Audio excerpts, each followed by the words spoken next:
नमस्कार शेतकरी मित्रांनो, सध्या महाराष्ट्र राज्य सरकारचे मुंबई येथे अर्थसंकल्पीय अधिवेशन चालू आहे आणि अधिवेशनामध्ये विरोधी पक्षाच्या माध्यमातून शेतकरी आणि शेतकऱ्यांचे प्रश्न हे लावून धरण्यामध्ये येत आहेत, ज्यामध्ये विरोधी पक्षाने मागील 2 दिवसापासून लावून धरलेला प्रश्न म्हणजे राज्यामधील शेतकऱ्यांची सरसकट कर्जमाफी, शेतकऱ्यांचा 3 महिन्यापासून रखडलेला नमो शेतकरी योजनेचा हप्ता व यावर्षीच्या हंगामातील धानाचे बोनस व आता नुकत्याच काही दिवसांपूर्वी झालेल्या वादळी वाऱ्यांमुळे आणि गारपिटीमुळे शेती पिकांच्या नुकसानीची नुकसान भरपाई आणि या सर्व प्रश्नांनी सध्या सभागृह देखील दणाणून टाकले आहे। तर मग शेतकरी मित्रांनो, आता अखेरकार राज्य सरकारने या प्रश्नांवर आपली वाचा फोडली असून कर्जमाफी संदर्भात आता जोरदार हालचाली सुरू आहेत, ज्यामध्ये थकीत कर्जदार शेतकऱ्यांचा डाटा मागवणे हे काम आता राज्य सरकारच्या माध्यमातून उच्च स्तरावर चालू आहे। तर दुसरीकडे रखडलेले धान बोनस, अतिवृष्टी नुकसान भरपाई देखील या अर्थसंकल्पीय अधिवेशनानंतर शेतकऱ्यांच्या बँक खात्यामध्ये जमा करण्यामध्ये येईल, अशा प्रकारचे वचन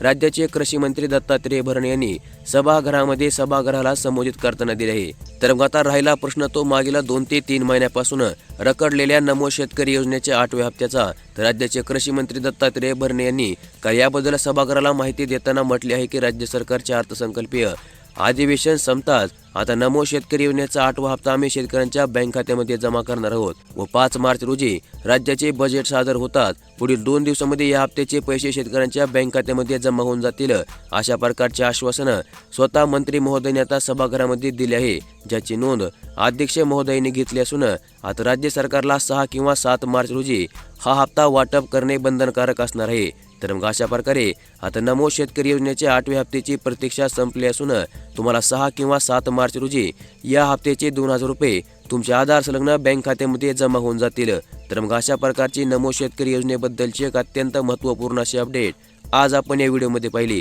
आणि अशाच प्रकारच्या दररोज अपडेट पाहण्यासाठी लगेच आपले चॅनल सबस्क्राईब करून ठेवा, नोटिफिकेशन बेलला ऑल वरती सेट करा आणि आजचा व्हिडिओ देखील लाईक करा। धन्यवाद।